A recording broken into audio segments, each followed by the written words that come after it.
د مهمو خبرونو سرټکی. قطر ته د دفاع د وزیر په مشرۍ د پلاوي رسیدل.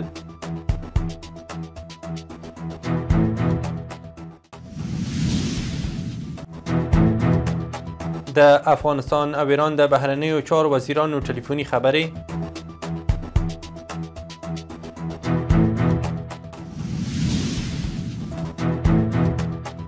د پکتیکا د تېرې شپې بریدونو ته ګڼ غبرګونونه.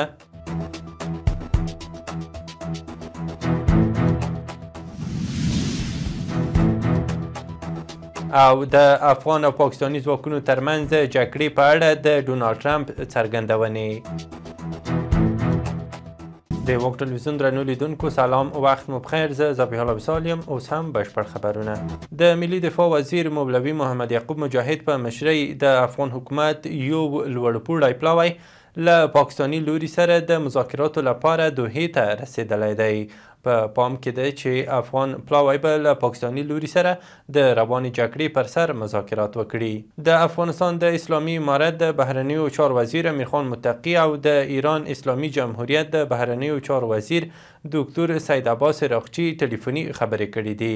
د دغه وزارت د عامه اړیکو رئیس ضیا احمد تکل ویلي په دغو خبرو کې پر دوه اړخیزو اړیکو او وروستیو سیمه ییزو مسایلو په ځانګړې توګه د پاکستان لخوا د افغانستان د حریم د نقض په تړاو خبرې شوې دي.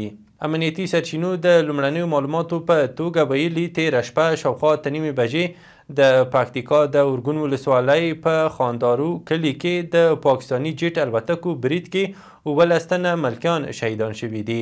په شهیدانو او ټپیانو کې د پکتیکا د کرکټ لوبغاړي هم شامل دي. په دغه هوایي برید کې چې پر یوه کور شوی 14 تنه نور پکې ټپیان دي. سرچینې زیاتوي چې په شهیدانو او ټپیانو کې ښځې او ماشومان هم شامل دي.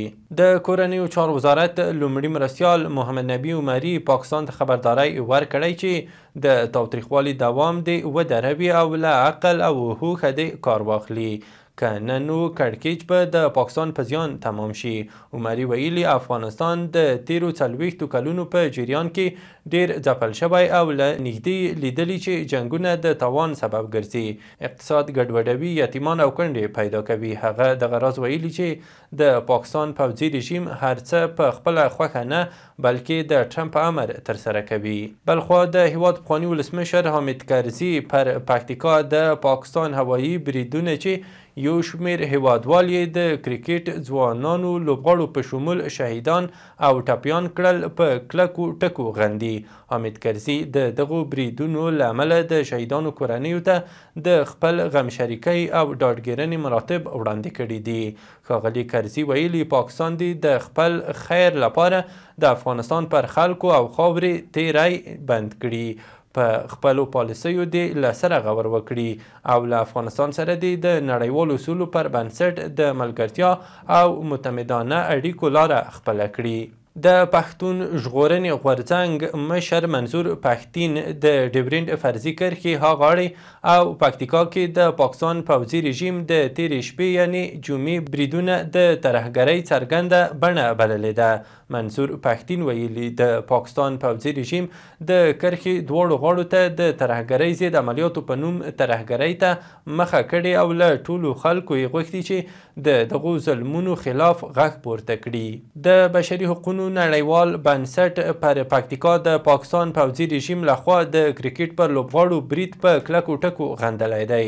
یاد بنسټ دا برید د ملکي وګړو پر وړاندې څرګنده جنګي جرم او د نړیوال بشري قانون او د ملګرو ملتونو د بشري حقوقو له منشور څخه ښکاره سرغړونه بللې ده. دغه بنسټ له نورو نړیوالو ادارو غوښتي چې د پیښې او د افغان ملکي وګړو پر ضد د دوامداره تاوتریخوالي په تړاو بیړنۍ څېړنه وکړي او د دې عمل مسؤلین د قانون منګولو ته وسپاري. د شمشاد راډیو ټلویزیون مسؤلانو رسنیو ته ویلي چې له تېرې شپې یعنې جمعې راهیسې د ټلویزیون او راډیو سربیره پر خواله رسنیو هم خپرونې بندې شوي دي. د افغانستان اسلامي امارت اړونده مسؤلینو تر دې دمه په دې اړه څه نه دي ویلي. د کډوالو راستنیدونکو چارو وزارت په یوه خبرپاڼه کې ویلي 170 تنه افغان کډوال چې د پاکستان او عراق په بندخونو کې بندیان و آزاد او تیره ورځ هیواد ته راغلي دي. دغه کډوال د نیمروز او سپین بولدک له لارو هیواد ته راوړل شوي دي. پاکستان کې د دغو کډوالو 140 کسیزه ډله 2 میاشتې او په عراق کې 22 تنه نور 7 میاشتې بندیان وو. په نورستان ولایت کې یو ځل بیا د یوې بولۍ له لارې قیمتي او نیمه قیمتي ډبرې پلورل شوي دي. د نورستان د کانون او پټرولیم رئیس سید رحیم عمر ویلي چې د برګمټال ولسوالۍ په شیراګام کانونو څخه د آزادې بولۍ له لارې د 222 میلیونه 900 زره افغانیو په ارزښت 183 کیلوګرامه د بیروج ډبرې وپلورل شوې. د نوموړي په وینا د یادې بولۍ له لارې به د دولت خزانې ته 22 میلیونه 900 زره افغانۍ عواید جمع شي. د یادونې وړ ده چې تر دې وړاندې هم په دغه ولایت کې د ورته آزادې بولۍ له لارې بیروج پلورل شوي دي. د فراه ولایت په اناردري ولسوالۍ کې د شاوخوا $1 میلیون په ارزښت 6 پراختیایي پروژې د ملي سوداګر او د یوه خیریه بنسټ په مالي ملاتړ پلي شوي دي. د دغو پروژو د پرانیستې په مراسمو کې د اطلاعات او کلتور وزارت د خپرونو معین مهاجر فراهي ویلي حکومت د پانګوالو سوداګرو او صنعتکارانو ملاتړ ته دوام ورکوي څو د هیواد د سوکالۍ او بنسټیزو چارو په پرمختګ کې رغنده ونډه واخلي. د کرنې اوبو لګولو او مالدارۍ وزارت د احصایې ریاست د معلوماتو له مخې سږکال په هیواد کې د انځرو حاصلات د تیر کال په پرتله 15 سلنه زیات شوي دي. د شمیرو پر بنسټ سږکال له 7,507 هکتاره بڼونو څخه 1,51,754 میټریک ټنه انځر راټول شوي، په داسې حال کې چې تیر کال دا اندازه 1,11,704 ټنه وه.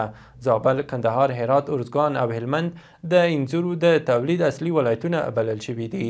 د کرنې وزارت ویلي د انځرو د تولید پروسس او بازار موندنې د پراختیا لپاره به د بڼونو د بیا رغونې او پانګونې هڅې زیاتې شي. د پاکستان لومړي وزیر شهباز شریف ویلي چې نور به افغان کډوالو ته د استوګنې موده نه تمدیدوي او د بیرته ستنولو لړۍ به چټکه کړي. نوموړي دا څرګندونې د کابینې او ایالتونو له اعلی وزیرانو سره په ځانګړې غونډه کې کړي دي. شریف ادعا کړې چې په پاکستان کې د بریدونو د زیاتېدو له امله د افغان کډوالو حضور د خلکو د اندېښنې سبب شوی دی. هغه ویلي پاکستان د افغان کډوالو په ملاتړ کې د میلیاردونو ډالرو اقتصادي زیان او ځاني تلفات زغملي دي. دا پریکړه په داسې حال کې شوې چې د افغانستان او پاکستان اړیکې د سرحدي نښتو له امله ترینګلې شوي دي. د امریکا ولسمشر ډونالډ ټرمپ ویلي د افغانستان او پاکستان ترمنځ روان وضعیت یې څارلی دی او د دې جګړې حل ورته آسان کار دی. ټرمپ ویلي چې تر اوسه یې په نړۍ کې 8 جګړې پای ته رسولې او د میلیونونو انسانانو ژوند یې ژغورلی دی. نوموړي زیاته کړې چې له ده وړاندې د امریکا هیڅ ولسمشر جګړه نه ده ختمه کړې بلکې جګړې پیل کړي دي. د ټرمپ په وینا د پاکستان لومړي وزیر له ده مننه کړې چې د هند او پاکستان ترمنځ د جګړې مخه یې نیولې او ډیرو خلکو ژوند یې ژغورلی دی.